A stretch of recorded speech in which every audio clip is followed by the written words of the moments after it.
Salam sejahtera dan salam sehat bagi seluruh jemaat Tuhan yang beribadah di malam hari ini dalam ibadah keluarga. Senang sekali rasanya bisa berjumpa dengan Bapak Ibu sekalian, walaupun ibadah ini kita laksanakan secara online. Kita percaya Tuhan hadir di tengah-tengah kita. Kita akan mendengarkan firman Tuhan dalam ibadah keluarga malam ini. Namun kita berdoa terlebih dahulu. Mari kita berdoa. Damai sejahtera Allah yang melampaui segala akal, itulah yang memelihara hati dan pikiranmu di dalam Kristus Yesus Tuhan kita. Amin. Bapak, Ibu, dan saudara-saudara, firman Tuhan yang akan menyapa kita dalam ibadah keluarga di malam hari ini, tanggal 3 Maret 2021, tertulis dalam kitab Matius pasal 22 ayat 37 hingga ayat 40. Demikian firman Tuhan. Jawab Yesus kepadanya, "Kasihilah Tuhan Allahmu dengan segenap hatimu dan dengan segenap jiwamu dan dengan segenap akal budimu. Itulah hukum yang terutama dan yang pertama. Dan hukum yang kedua yang sama dengan itu ialah, kasihilah sesamamu manusia seperti dirimu sendiri.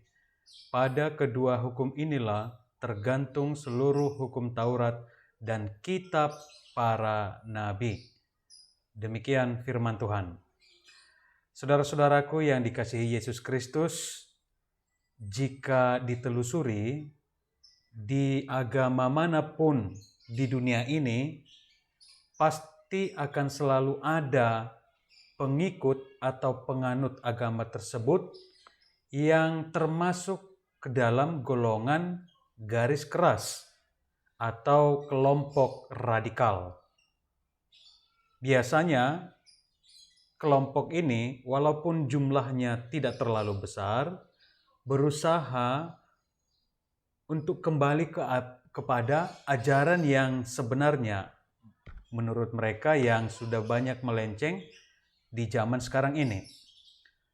Mereka menafsir kitab yang mereka percayai secara harafiah. Jumlah mereka biasanya tidak besar, tetapi karena suka berkoar-koar dan biasanya mereka menggunakan media massa, nampaknya saja mereka kelihatan sangat besar.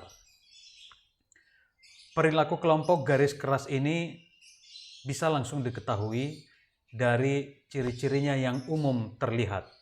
Misalnya, mereka biasanya selalu mengklaim agamanya lah yang paling benar dan agama yang lain itu sesat. Biasanya mereka, kelompok radikal ini sangat-sangat solid, kompak, tetapi juga sekaligus sangat eksklusif, menutup diri kepada yang berbeda dengan mereka. Mereka berani tampil beda dengan atribut-atribut agamanya yang menarik perhatian orang. Mereka suka mengkafir-kafirkan orang lain dan bahkan memfitnah penganut agama lain. Mereka juga suka berbuat anarkis dan memprovokasi.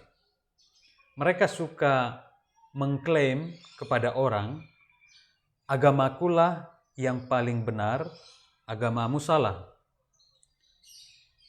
Agamakulah yang berhak ada, agamamu tidak berhak ada. Dan mereka akan sangat giat mengurusi hubungan mereka dengan Tuhannya. Tetapi sayangnya saudara-saudara, kecintaan mereka kepada Tuhannya justru seringkali tidak sejalan dengan kecintaannya kepada sesama manusia, khususnya yang berbeda dengan imannya, berbeda dengan ideologi yang dia percayai. Inilah ironi yang kerap terjadi di kalangan umat beragama. Mengaku bertuhan, tetapi perilakunya semakin tidak manusiawi. Saudara-saudaraku, paham-paham radikal demikian tidak hanya terjadi di zaman modern sekarang ini. Sejak awal kemunculan agama-agama di berbagai belahan dunia ini, kelompok-kelompok radikal sebenarnya sudah langsung ada. Artinya dimanapun agama itu berada, tidak terhindarkan bahwa akan selalu ada kelompok garis keras di dalamnya, walaupun hanya segelintir. Pada zaman Yesus sendiri, paham radikalisme juga sangat marak terjadi, menjamur di mana-mana. Khususnya dalam kelompok-kelompok yang kelihatannya sangat taat beribadah dan sangat taat kepada hukum Taurat. Siapakah mereka? Yaitu ahli-ahli Taurat dan para kaum Farisi. Mereka ini adalah kelompok umat beragama yang sangat fasih dan hafal puluhan, ratusan, bahkan ribuan hukum-hukum agama. Namun nyatanya paham mereka tersebut membuat mereka terpenjara, terkungkung dalam dogma yang mereka percayai. Akibatnya mereka suka mengkafir-kafirkan dan menghakimi orang lain. Dan biasanya hidup mereka penuh dengan kemunafikan, di luarnya saja kelihatan suci, tapi perilaku sehari-hari begitu bobrok. Cara mereka bertuhan sangat bertentangan dengan gaya hidup mereka. Itu sebabnya seringkali Yesus berdebat dan mengkritisi kehidupan ahli-ahli Taurat dan juga orang Farisi. Mereka begitu memuji Tuhan dan memuja Tuhan, namun di saat yang sama mereka mempergunakan firman Tuhan untuk menghakimi orang lain. Mereka juga menerapkan banyak aturan-aturan agama, tetapi esensi aturan-aturan itu menjadi hilang. Apa esensi dari hukum Taurat itu? Yaitu kasih. Contohnya sebenarnya sangat banyak kita temukan di Alkitab, khususnya Perjanjian Baru. Nah, salah satunya seperti perumpamaan Yesus tentang orang Samaria yang baik hati. Yesus ingin mengkritisi kehidupan spiritualitas ahli-ahli Taurat dan juga orang Farisi pada saat itu yang sangat mengagungkan hubungan mereka kepada Tuhan, tapi sama sekali tidak peduli dengan orang yang butuh pertolongan yang hampir mati. Yesus juga memberikan sebuah perumpamaan tentang domba yang hilang. Yesus mengatakan, jikalau kamu memiliki 100 ekor domba dan 1 ekor dari domba tersebut tersesat pada hari Sabat, apa yang kamu lakukan? Yesus mengatakan, orang yang memiliki kasih akan meninggalkan yang ke-99 tersebut dan mencari domba yang hilang tersebut. Bahkan meskipun itu pada hari Sabat, hari yang dikuduskan. Artinya hari Sabat atau hari yang dikuduskan itu baru benar-benar bermakna jika ada juga tindakan kasih di dalamnya. Jangan karena dogma kita menjadi menutup pintu hati dan nurani kita untuk menolong orang lain yang sangat membutuhkan pertolongan, yang bahkan mungkin dia akan kehilangan nyawa kalau kita tidak tolong mereka. Bapak, Ibu, dan saudara-saudara, nas hari ini menyatakan dengan jelas bahwa hukum yang terutama dikatakan oleh Yesus adalah mengasihi Allah.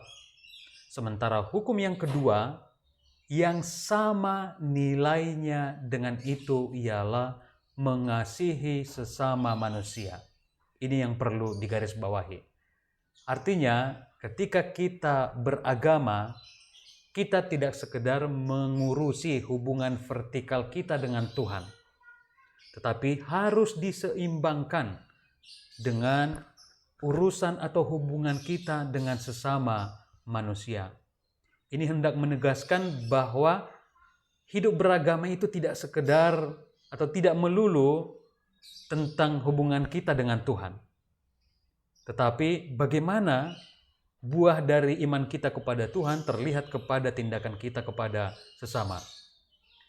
Hubungan kita dengan Tuhan, hubungan kita dengan Tuhan bisa dinilai dengan hubungan kita kepada manusia.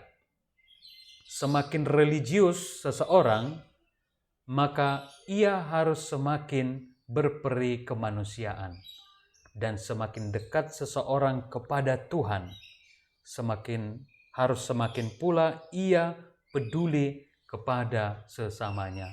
Oleh karena itu, saudara-saudaraku, saya yakin dan percaya kita semua orang-orang percaya yang ditebus oleh Yesus Kristus adalah orang-orang yang mengasihi Allah.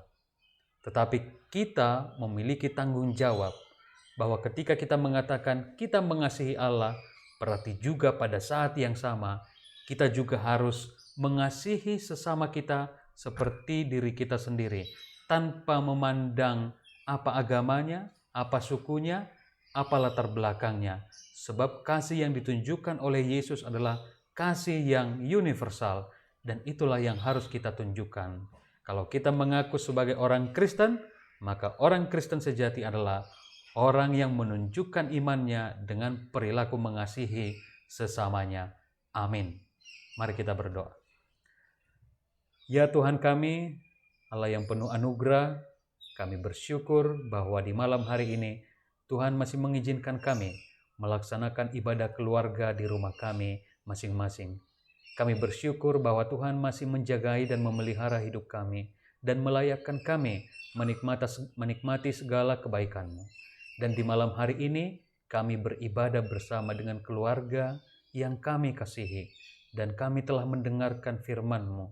Engkau telah mengatakan bahwa hukum yang pertama dan yang terutama adalah bagaimana mengasihi Allah dengan segenap hati, dengan segenap kekuatan, dan dengan segenap akal budi.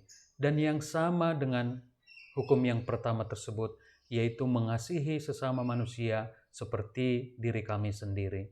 Biarlah kami ya Tuhan menjadi pribadi yang sungguh-sungguh percaya kepada Tuhan dan mengasihi Tuhan dengan segenap hati, segenap kekuatan dan pikiran kami.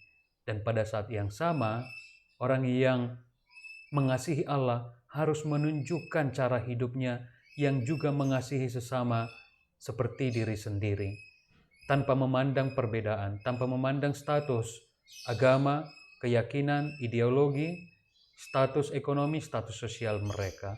Sebab Tuhan Yesus telah menunjukkan bagaimana kasih yang sebenarnya, dan itulah maksud kedatangan Yesus ke tengah-tengah dunia ini. Biarlah kami yang mengaku percaya kepada Yesus Kristus yang telah menjadi manusia di tengah-tengah dunia ini, kami juga berperilaku memanusiakan manusia.